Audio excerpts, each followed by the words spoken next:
On this channel, we have explored the cold, hard logic of strategy, and we have followed a shepherd boy in search of his destiny. But what happens when you're not a military genius or a spiritual seeker? What happens when you're just living on the margins, fighting to survive? James McBride's novel, The Heaven and Earth Grocery Store, gives us a beautiful and profound answer. It's a story about a skeleton found in a well, but that's just the beginning. It's really about the secrets and the bonds of a forgotten community called Chicken Hill, where Jewish and black residents lived side by side in 1930s Pennsylvania. There is a passage that perfectly captures the heart of this neighborhood, a quote that shows how people, even when they are pushed to the fringes, find a way to make their own kind of heaven on earth. In Chicken Hill, the houses leaned in on each other, as if for warmth. Here, the Jews and the colored folk didn't have to live in a world that hated them for what they were.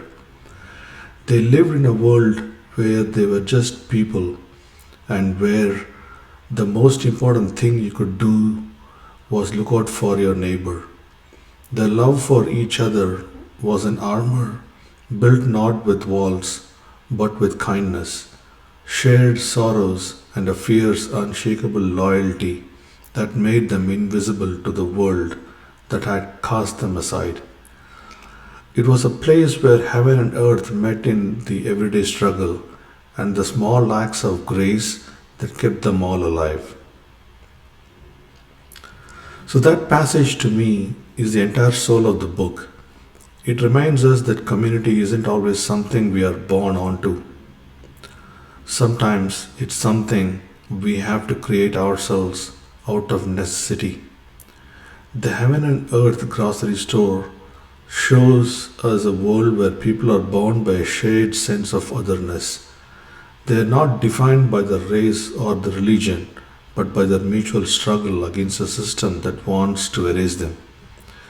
It's a story about tikkun olam, a Hebrew concept that means to repair the world. The characters in this book, from Jonah, the kind hearted store owner, to Nate, the theater worker, live this idea every day. They see an injustice, like the state trying to institutionalize a deaf boy named Dodo, and they come together to move heaven and earth to fix it.